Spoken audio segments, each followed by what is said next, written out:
Diviértete interactuando con el público en tiempo real. Lo cierto es que nosotros leemos todos los días, de lunes a viernes, un libro nuevo para crecer mentalmente y ayudarnos con todas esas preocupaciones y todo eso que nos abruma. Hoy vamos a comenzar el libro La actitud del éxito y lo escribió Carol Dweck. Siguiendo en la onda de las emocionalidades y cómo manejar las emociones, sobre todo las que no nos ayudan mucho, vamos a empezar a leer este libro de la señora Carol, que es una experta en el área.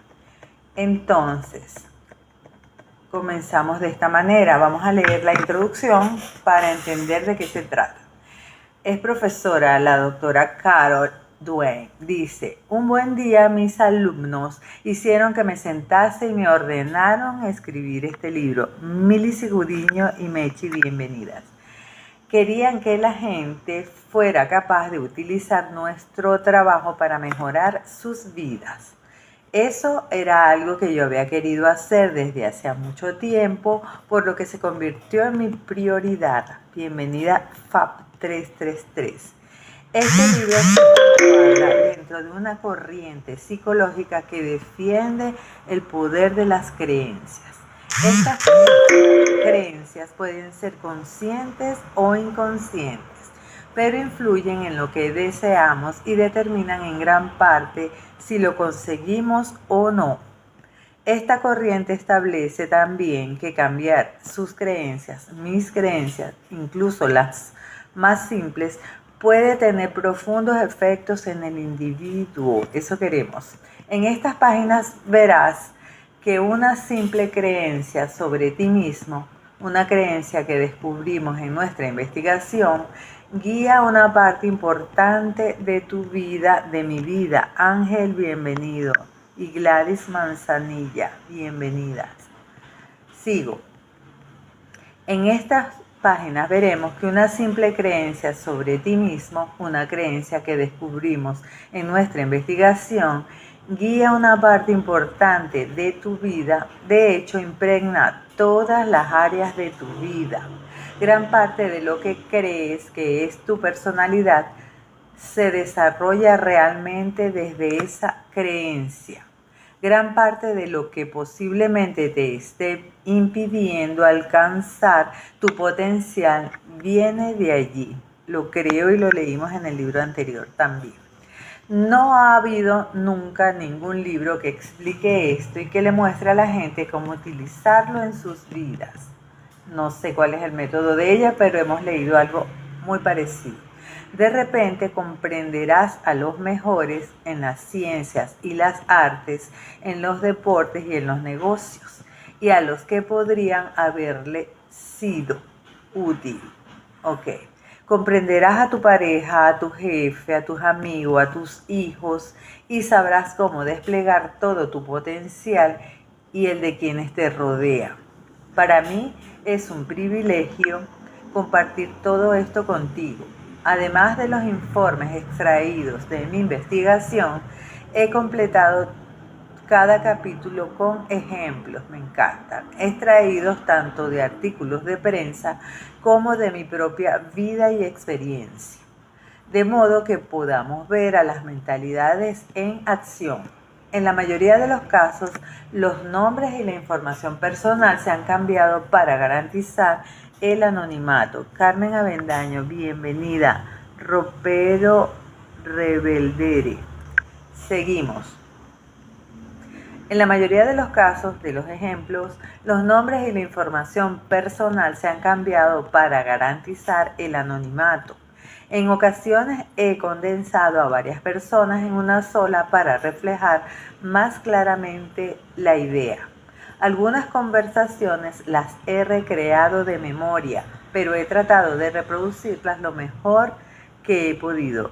Catherine Ruiz, bienvenida a la lectura. Al final de cada capítulo y a lo largo de todo el último, te muestro cómo aplicar las lecciones y cómo reconocer la mentalidad que guía tu vida para que comprendas su funcionamiento y la cambies si así lo deseas. Nairobi y Zaida. Ramona Valecillos, bienvenida a la lectura. Me gustaría aprovechar, dice la autora, esta oportunidad para dar las gracias a todos los que han colaborado en mis investigaciones y han hecho posible este libro. Mis alumnos han logrado que mi trabajo como investigadora sea un auténtico placer. Espero que hayan aprendido tanto de mí como yo lo he hecho de ellos. Max Restrepo, bienvenida, y Califania, si lo estoy leyendo bien. Sigo. Me gustaría también dar las gracias a las organizaciones que apoyaron nuestra investigación. La Fundación William T. Grant, la Fundación National Science, al Ministerio de Educación, el Instituto Nacional de Salud Mental, el Instituto Nacional de Desarrollo Infantil y Humano, la Fundación Spencer y la Fundación Rickes. El equipo humano de Random House ha sido el más alentador que se pueda desear. Webster Jones, Daniel Menaker y sobre todo ella nombra una gente que colaboraron con ella. Doy las gracias a mi extraordinario agente literario y a Heidi Graham por haberme puesto en contacto con él. Gracias a todos aquellos que me han proporcionado datos y comentarios, pero en especial nombra otras personas más, y finalmente le agradece a su esposo y dice: mi trabajo tiene que ver con el crecimiento y ha ayudado a alimentar al mío propio. Espero que también a ti te sirva de ayuda. Así esperamos. A Yarit Mari Elias Álvarez 419 y Julia Coelho 929. Sigo. Ahora sí, vamos a comenzar con el libro La actitud del éxito, de Carol Dweck. Las mentalidades. A ver. Capítulo 1. Cuando era joven y empezaba mi carrera como investigadora, la autora, sí, Leticia, bienvenida, ocurrió algo que me cambió la vida. Estaba obsesionada por comprender cómo la gente se enfrenta al fracaso y decidí estudiarlo observando a los alumnos mientras intentaban resolver problemas difíciles. De manera que me llevé a los niños uno a uno a un aula de su colegio. Hice que se sintiesen cómodos y les di una serie de rompecabezas para resolver. Génesis 4, 5, 7, bienvenida. Los primeros eran bastante fáciles, pero los que seguían eran más difíciles. Conforme los alumnos refunfuñaban, sudaban y se esforzaban, yo observaba sus estrategias e investigaba lo que pensaban y sentían. Lucy, bienvenida. Esperaba que hubiera ciertas diferencias entre los niños y en el modo en que afrontaban las dificultades, pero vi algo que no me hubiera esperado nunca. Un chico de 10 años que se enfrentaba con los rompecabezas difíciles acercó su silla, se frotó las manos, chasqueó los labios y dijo en voz alta: me encantan estos retos. Miriam Córdoba, bienvenida a la lectura. El libro se llama La actitud del éxito y lo escribió Carol Dweck. Sigo. Otro que sudaba mientras intentaba resolver uno de los más complicados, miró hacia arriba con una expresión complacida y dijo con autoridad: ¿sabes? Estaba deseando que fuera un juego educativo. ¿Pero qué les pasa?, me preguntaba. Siempre creí que te enfrentas al fracaso o lo rehuyes, pero nunca me imaginé que a alguien le encantase el fracaso. ¿Acaso estos niños eran de otro planeta o estaban maquinando algo? Todo el mundo tiene un modelo que imitar, alguien que nos señaló el camino en momentos decisivos de nuestra vida. Esos niños eran mis modelos a imitar. Era evidente que sabían algo que yo no, y estaba decidida a averiguarlo para comprender qué clase de mentalidad puede transformar un fracaso en un don. Qué lindo. María Paola Valemixi y Castillo, bienvenida a la lectura. ¿Qué era lo que sabían? Sabían que las cualidades humanas, como las habilidades intelectuales, pueden cultivarse por medio del esfuerzo, y eso es lo que hacía volverse más listos. No solamente no les desanimaba el fracaso, es que ni siquiera pensaban que estuviesen fracasando, creían que estaban aprendiendo. Yo, por otra parte, tenía la creencia de que las cualidades humanas eran algo tallado en piedra, inamovible.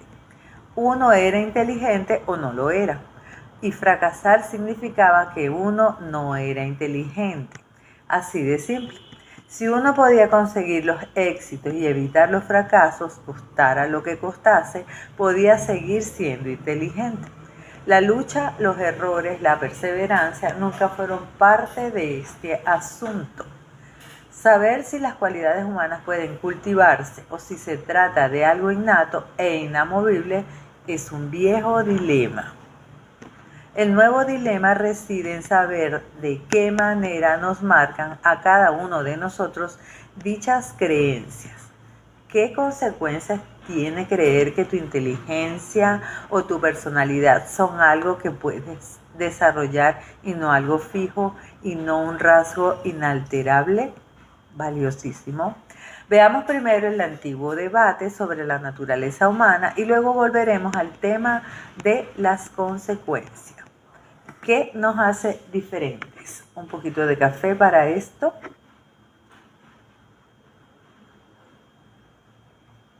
Desde el origen de los tiempos, las personas han pensado, actuado y vivido de forma diferente unas de otras. 1960, bienvenido a la lectura. Era de esperar que tarde o temprano alguien se plantease el porqué de dichas diferencias. ¿Por qué ciertos individuos son más inteligentes o más éticos? Y si es que hay algo que marque esa diferencia permanentemente. Los expertos se alistaron en dos bandos. Algunos afirmaban que existe una base física para esas diferencias, lo que las hace inevitables e inalterables. A través de los siglos, esas supuestas diferencias físicas han consistido en protuberancias craneales, que le llaman frenología, y yo no lo sabía, Coco 15, el tamaño y forma del cráneo, que lo estudia la craneología, y hoy por hoy los genes, que es la genética, y no hemos entrado en la epigenética todavía. Sigo. Otros señalaban que las grandes diferencias las marcan los antecedentes, las experiencias y la preparación o las formas de aprendizaje. Te sorprendería saber que un abanderado de este punto de vista era Alfred Binet, el inventor del test del cociente intelectual. Ok. Elizabeth Guerrero, el Águila Felipe y Juan Carlos, bienvenido a la lectura. Sigamos. ¿Es que acaso este test no mide la inteligencia invariable de cada individuo? En realidad, no. Binet, un francés que trabajaba en París a principios del siglo XX, diseñó este test para identificar a los niños que no progresaban en los colegios públicos parisinos, de modo que los nuevos programas educativos se diseñasen para que esos alumnos pudieran ponerse al día, sin negar las diferencias individuales en el intelecto de los niños. Binet creía que la educación y la práctica podían dar lugar a cambios fundamentales en el desarrollo intelectual.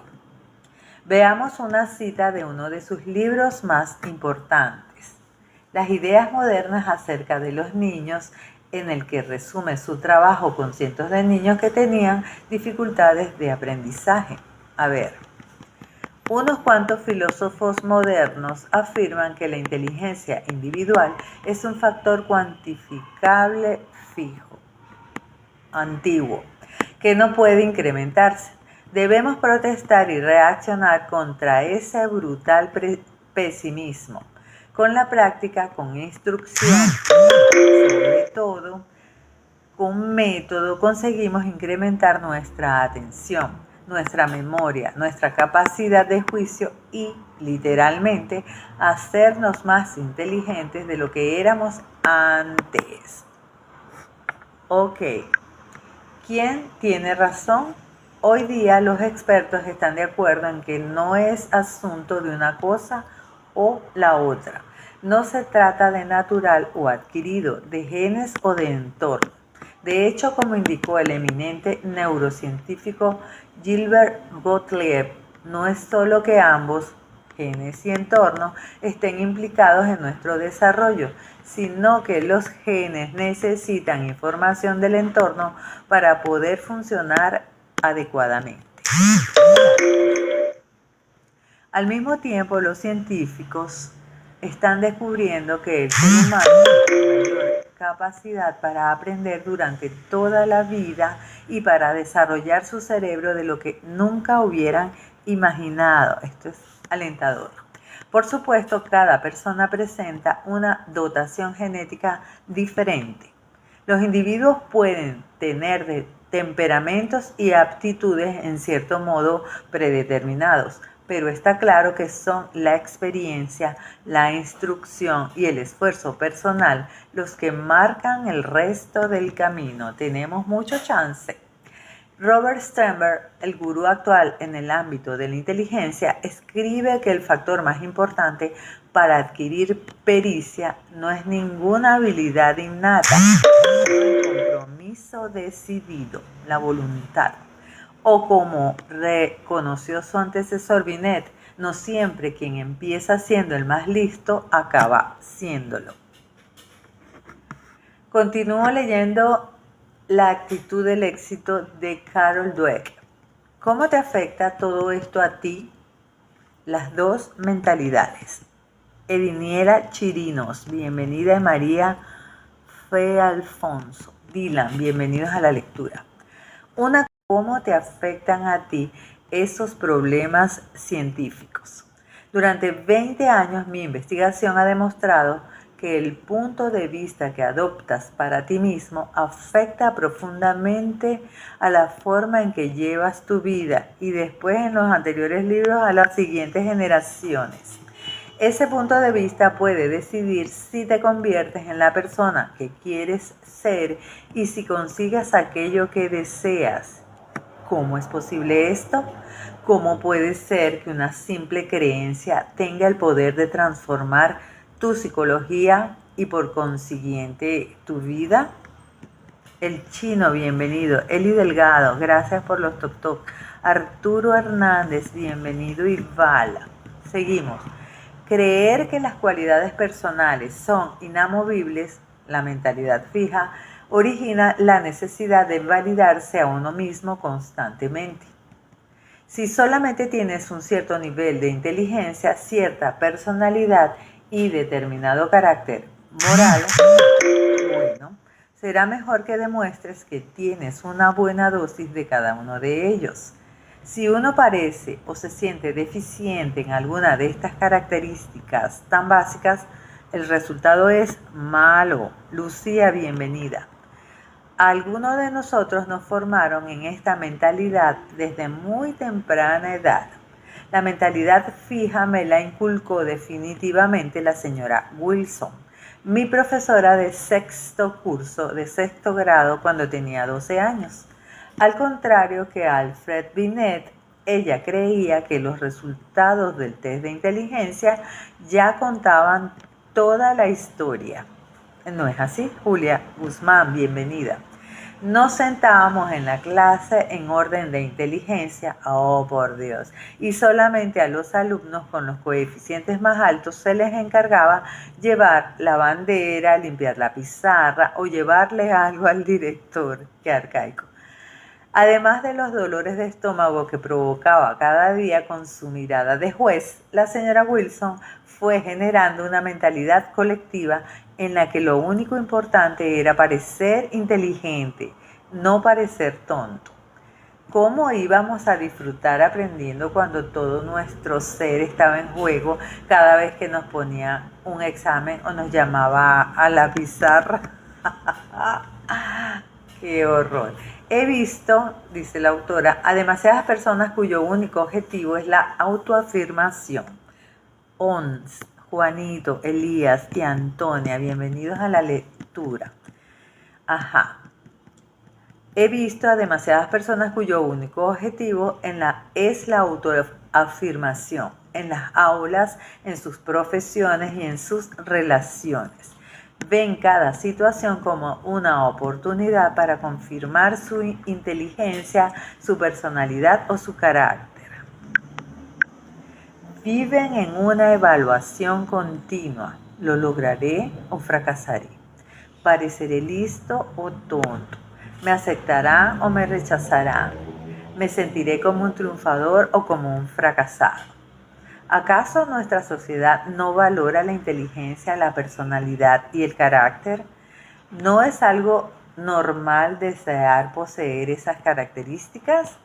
La autora dice sí, pero existe otra mentalidad. A ver, en estas características no son simplemente una mano de cartas que te han repartido y con las que tienes que vivir, intentando siempre convencerte a ti mismo y a los demás de que tienes una escalera de color cuando en el fondo temes que solo sea una pareja de doses. En esta mentalidad, la mano que te han repartido es solamente el inicio del desarrollo. Esta mentalidad de crecimiento se basa en la creencia de que tus cualidades básicas son algo que puedes cultivar por medio del esfuerzo. Aunque seamos diferentes en todos los aspectos, talento, actitudes, temperamento, todo el mundo puede cambiar y crecer por medio de la dedicación y la experiencia. Entonces, según esta mentalidad, todo el mundo puede ser lo que se proponga, cualquiera con la motivación o la educación apropiada puede llegar a ser Einstein o Beethoven.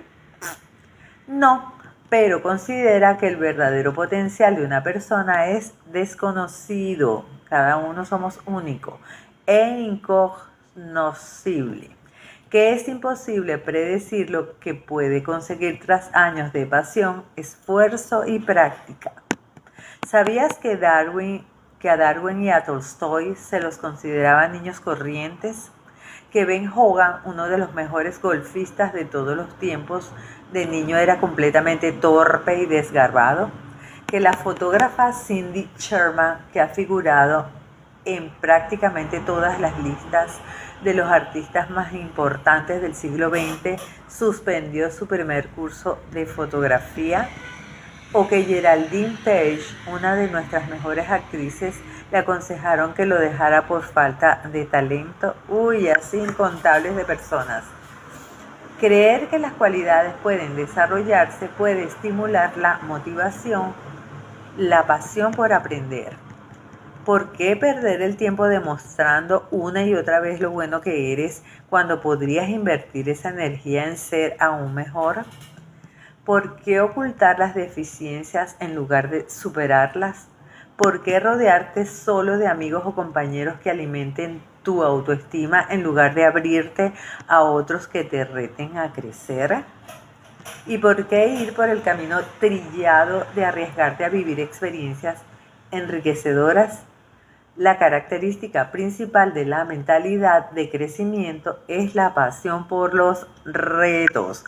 Josefina Fernández, bienvenida. La búsqueda de la autosuperación, incluso y especialmente cuando las cosas no van bien. Esta es la mentalidad que hace que la persona se crezca ante las dificultades. Y esto es lo que andamos buscando Luisada Bolívar, Roy y Mitch. Estamos leyendo La actitud del éxito y lo escribió Carol Dweck. Estamos apenas por la página 11 porque acabamos de empezar el libro y mañana en la mañana, como a las 7:30, 7:15, 2 puntos de vista, 2 mentalidades. Esta lectura que hice hoy queda colgada en YouTube, Instagram y TikTok por Renata Tiendas Virtuales en la hora de Venezuela. Muchísimas gracias y que todos nos vaya bien el día de hoy. Muchísimas gracias por la compañía, por los toc y los comentarios. Gracias. Chao, Ángel Esquel. Hasta mañana.